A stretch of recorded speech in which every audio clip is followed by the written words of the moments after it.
So, today we'll be exploring how vocalizing war-induced trauma serves as a way to process grief and reveal the cost of violence.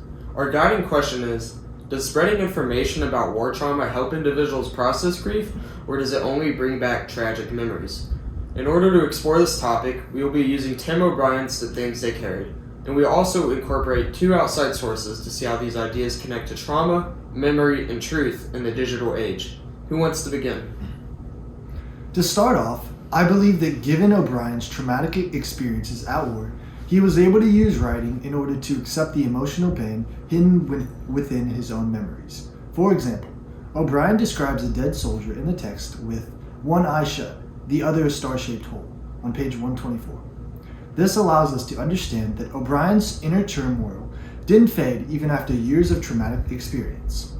He is still able to vividly recall the traumatic event, suggesting that it deeply influenced him.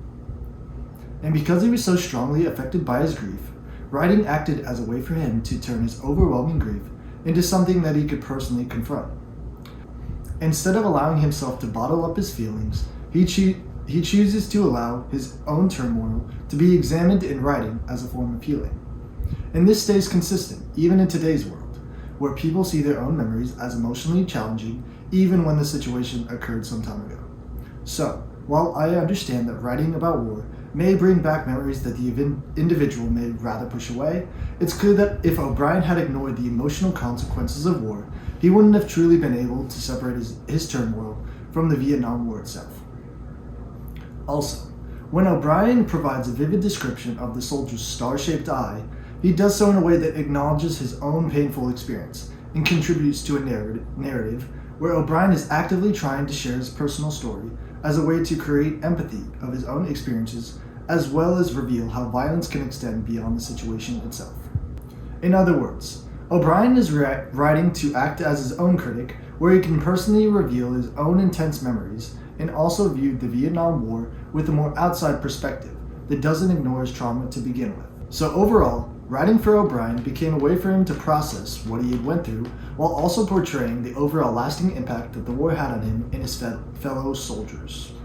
Yeah, that's a really strong point about how O'Brien uses his own memories to cope with this trauma through writing. Now, let's focus our attention on some outside sources and then see how they demonstrate similar ideas beyond the text of The Things They Carried.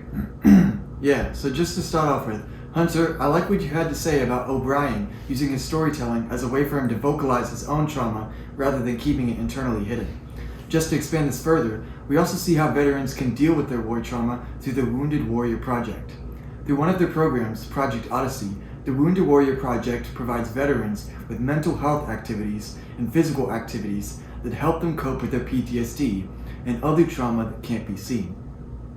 As the veterans participate in physical activities like hiking and rock climbing, they are also given opportunities with their peers and licensed physicians to speak about their experiences of war, even in situations so violent that may still affect them. And this really allows the soldiers to begin developing strong self-care habits and security that they aren't alone in fighting their own internal battles. When the veterans talk amongst themselves about their own trauma, they are able to validate their struggles and create a camaraderie where they can successfully cope with their trauma instead of bottling it all up. And this goes to show that soldiers who speak about their war experiences are able to heal by sharing their story rather than attempting to suppress any feelings that they may associate with war trauma. As a modern program that still exists today, Project Odyssey allows the veterans to express their pain through activities and mentorship that wasn't previously available. With this program, veterans can vocally express their pains even if the pain may never entirely go away. The veterans are able to describe the violence that they may have seen on the battlefield and how they deeply influence them. The great thing about the program is that following their multi-day events, Project Odyssey members are able to leave with friendships created that act as long-lasting support networks that allow them to continue growing amongst one another towards a better quality of life. As a result, the veterans aren't simply left with their traumatic memories of violence, but rather, they leave with an uplifting experience that creates new memories of friendship and acceptance. Even though the soldiers may regret the violence associated with war, they aren't left alone in the matter. As a result of the Wounded Warrior Project, individuals are able to effectively communicate with others about their internal turmoil, which allows them to begin focusing on moving forward towards acceptance that they aren't alone. Yeah, Matthew, you bring up a strong point about how even in today's world, people can use trauma support organizations in order to help against their internal struggles while also showcasing the cost of violence in the process. Hold on. I think that discussing such intense mental trauma can be extremely hard for veterans, and it forces them to relive the pain and the guilt of their pasts. When a veteran is forced to face their personal trauma, they're put under a lot of stress, which isn't good for the veteran's well-being. Also, by attempting to make a generalized claim on how to handle war trauma for that specific person, it prevents other individuals from finding the right outlet for them. Also, therapy with others isn't always enough. Some people need medication to reduce their anxiety and depression, but finding that access to those medications and treatments are extremely expensive and very hard to obtain. Focusing too hard on therapy and writing are not the right ways to give veterans the help they need. I strongly disagree with this notion, because forcing our veterans to bottle up their emotions in order to be strong has an extremely negative impact on their mental health. Also, therapy is obviously not the only way to get veterans help. Therapy must also be coupled with proper mental evaluation to obtain medicine, but until there is less stigma surrounding veterans and mental health, there won't be any way to help them.